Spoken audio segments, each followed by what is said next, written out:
Ano mga bata, handa na ba kayo? Sugpuin natin ang masasamang tao. Kailangan matigil ang kanilang mga gawa.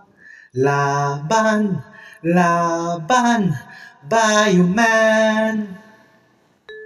Hello, Sanrinatics! Do you remember that catchy song? Remember the times when you were playing outside with your friends and suddenly you would run to your home just to catch its latest episode? Those were a good time in the 90s, right? How I wish I can upload Bioman Tagalog theme as my background music. But YouTube nowadays are very strict in cover songs, so please bear with me for trying to sing that song. Anyway, hello once again, my name is Sanders, and today I'm going to review the Bandai SUper Minipla BioRobo. If you are my previous subscriber and you watch my old videos, you knew that I love to collect robots, especially this kind of model kits. Super Minipla is a model kit which you need to build by yourself, just like Gundam plastic models, well known as Gunpla. The BioRobo box has an 8.5 inches tall, 5.5 inches length, and 3.5 inches thickness. The front of the box shows BioRobot on top and the Bioman team on the bottom in a black and white monochromatic theme. Both sides of the box shows the full body of BioRobo, one standing, and the other one is holding the BioShield and the Super Macer Sword, which later renamed as Super Laser Sword. On the top of the box shows BioRobo face and the two Biojets, and at the back of the box you will see the full body of BioRobo and the Biojets. Upon opening the box you will have another two identical boxes. The length and height of the boxes is the same as the outer box, but their thickness size is divided equally.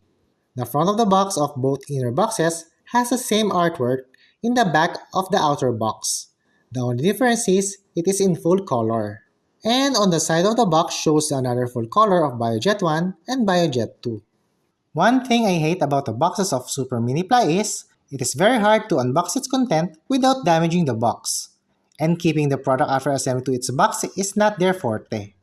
So upon opening the first box, you will have two packs of multicolored runners containing the Biojet 1 and the BioShield parts, and the instruction manual for it. Each runner are organized by a number and a letter, so you can easily build if you follow the instruction. Runner 1A consists of black parts. Runner 1B also consists of black parts. Runner 1C is made of gray. Runner 1D is white and some black parts. Runner 1E is red. Runner 1F is a smoky clear, a part without runner, and the foil sticker for it. Upon opening the second box, you will have a single plastic pack of multicolored runners containing the Biojet 2 and the Macer Sword, and also its instruction manual. Each runner are organized by a number and a letter, so you can easily build it if you follow the instructions. Runner 2A consists of black parts. Runner 2B also consists of black parts. Runner 2C is made of gray. Runner 2D is white. Runner 2E is red. Runner 2F is smoky clear. The Macer Sword. And the foiled sticker sheet. Without further ado, let's build Biojet 1 and Biojet 2.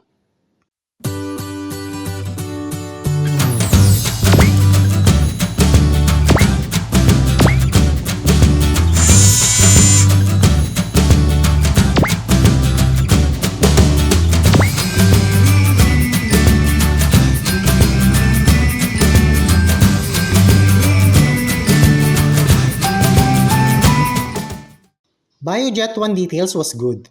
If you take a closer look, Red 1 and Think 5 were sculpted on the cockpit. It also has a working landing gears, so you can display Biojet 1 flat on the ground. Its transformation is fairly easy, but you need to take good care of the inner peg, as the big fingers like mine will have a hard time reaching it. Biojet 2 details was also good. Even without stickers, the details was described on each part. It is also had a working landing gears, so you can also display the Biojet 2 flat on the ground. The transformation of Biojet 2 was superior to its previous model predecessors, as you will have the option to bend the knee of the BioRobo. However, there is a downside, as the white part has a thin connector which makes it fragile. Okay, Bio Team, let's form the BioRobo. Bio integrate!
amazing.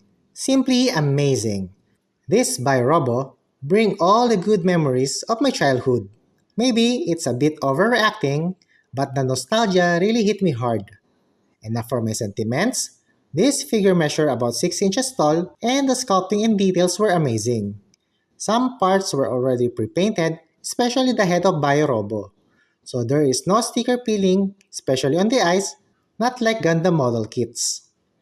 The kit is also rock solid, and you will never experience annoying parts that keeps popping off every time you pose it. The articulation is also superb. For the time being, this is the most poseable BioRobo ever created. It has tight joints and balanced weight proportions that helps BioRobo to pose independent without the use of any action-based stand. There is no parts forming and swapping from Biojets to BioRobo, which make this really amazing. For me, this is the best BioRobo. For accessories, aside the original BioRobo closed/holding hands, BioRobo has a pair of open hand manipulators. With these hand manipulators, BioRobo can now be posed with much more dynamic look.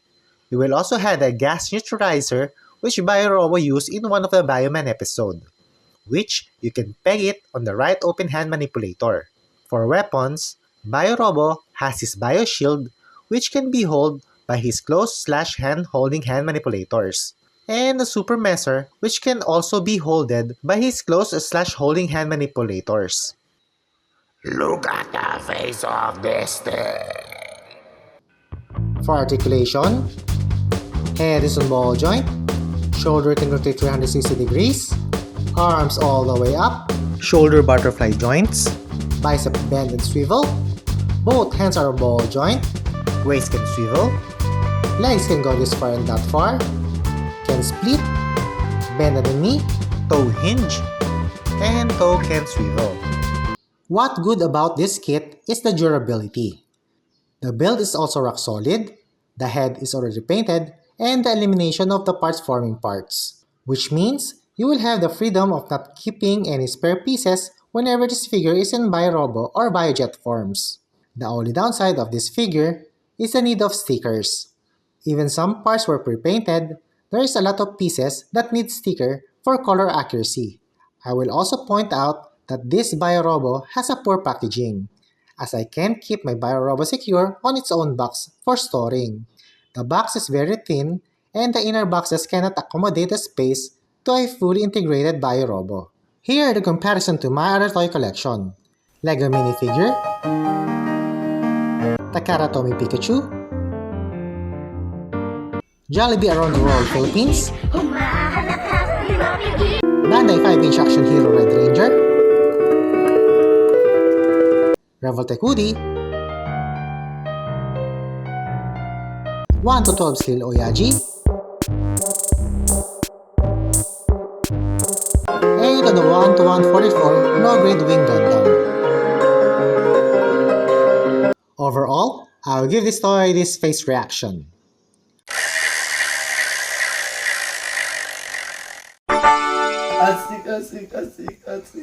Asik.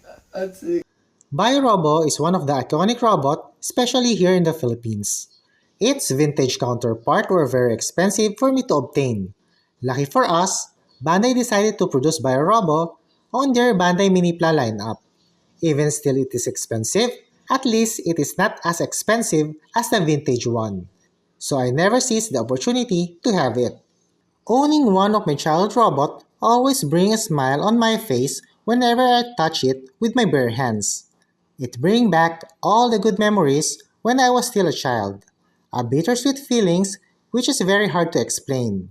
It is just like it was only yesterday when the world seems to be fun, until I go back to the harsh reality where I need to earn to pay my bills. Sentiments aside, the figure was really amazing. I'm sure that this figure will be valuable in the future, so don't let this opportunity to pass, especially if you love the Bioman show. It's always better to have a physical representation of your past on your possession while you grow older, because reminiscing is our only escape to this sad and sometimes cruel world.